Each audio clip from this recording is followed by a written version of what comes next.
আজ সরস্বতী পুজো, তাই তোমাদেরকে সরস্বতী পুজোর অনেক অনেক শুভেচ্ছা জানিয়ে এই ভিডিওটা আজকে আমি শুরু করছি। আজ বিকেলে তোমাদের দাদা ভাই আর আমি ভেবেছিলাম একটু ঘুরতে বেরোবো, তো যেমন ভাবনা তেমন কাজ, এই দেখো ঘুরতে বেরিয়ে গেছি। আর আজ দমদমে ঘুরতে না বেরোলে জানতামই না দমদমেও যে এত সুন্দর সরস্বতী পুজো হয়।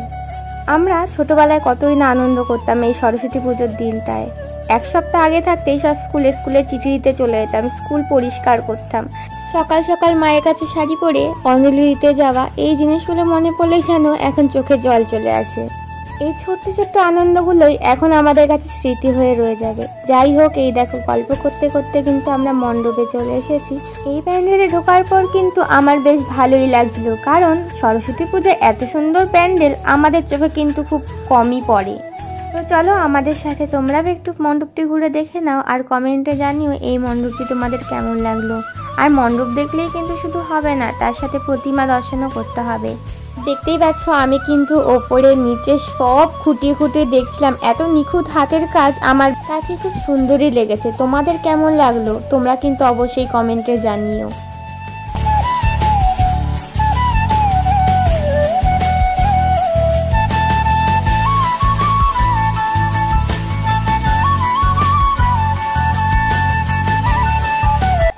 মণ্ডপটি ঘুরেই কিন্তু আমরা এখন সোজা চলে এলাম টালা প্রত্যয়ে।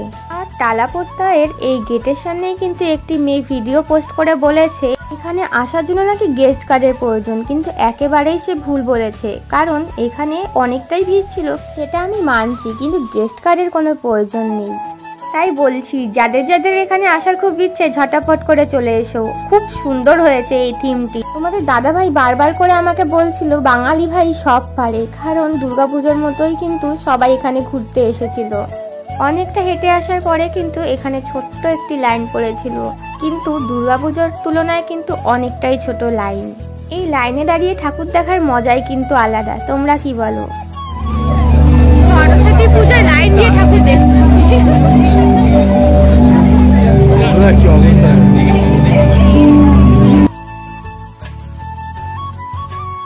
ফেসবুকে একটি ভিডিও দেখেই কিন্তু আমাদের এখানে আসা, কিন্তু আসার পর ভাবছিলাম আমাদের আশা কিন্তু বিফলে যায়নি, কারণ ভিডিওতে যতটা সুন্দর লাগছিল তার থেকে দ্বিগুণ সুন্দর কিন্তু সামনে এসে লাগছিল।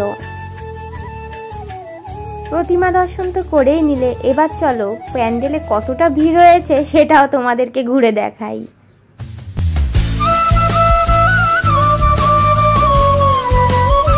দেখতে পাচ্ছ কত লোকজন হয়েছিল।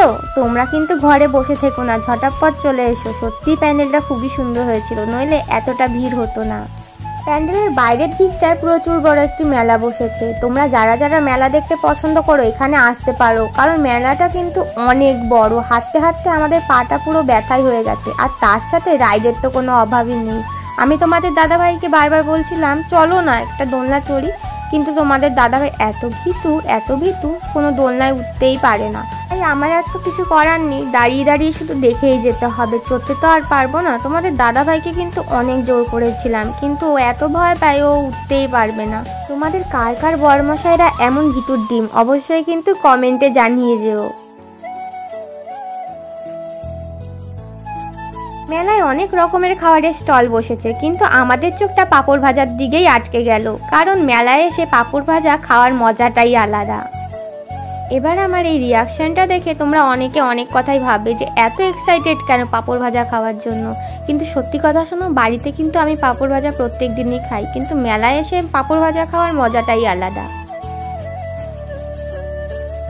মেলায় ঘুরতে এসে মেয়েদের চোখটা কিন্তু সবার আগে জুয়েলারি স্টলের দিকেই যায়। আমার এই স্টলে এই কানেরটা এতটাই পছন্দ হয়েছিল যে দেখতেই পাচ্ছ আমার কানেরটা কিন্তু চেঞ্জ করে এই কানেরটা আমি পরে নিয়েছিলাম। তারপর বাড়িতে ঢোকার আগে আমরা কিন্তু আহারে চুয়াত্তরে চলে এসেছিলাম রাতের ডিনারটা সেরে ফেলার জন্য। আমরা কিন্তু প্রায় এখানে আসি, এখানে খাবারের প্রাইস অনুযায়ী কিন্তু খাবারের কোয়ান্টিটি প্লাস খাবারের কোয়ালিটি কিন্তু অনেকটাই ভালো। তাই আর বেশি দেরি না করে প্রথমে আমরা ক্রিসপি চিকেনের একটি প্লেট অর্ডার দিয়ে দিলাম।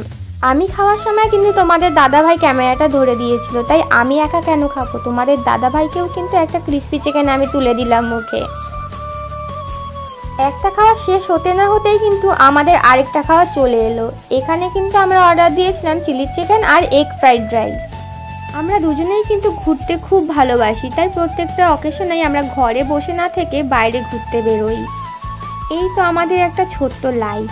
এখন যদি আমরা ঘুরে এনজয় না করি তাহলে কবে করব? যখন বয়স হয়ে যাবে তখন হয়তো আমাদের কাছে টাকা থাকবে, কিন্তু থাকবে না হাড়ের জোর। তখন কিন্তু আমাদের ঘুরতে যেতে ইচ্ছে করলেও আর ঘুরতে যেতে পারবো না। তাই এখন যেটা করতে ইচ্ছে হচ্ছে সেটাই ঝটাপট করে নিচ্ছি। তো চলো, গল্প করতে করতে আমাদের খাওয়া হয়ে গেছে, চলো টাটা, এখন বাড়ি ফিরতে হবে। তোমরা সবাই ভালো থেকো, আর ভিডিওটা কেমন লাগলো অবশ্যই কমেন্টে জানিও, আর ভালো লাগলে একটি লাইক করে দিও।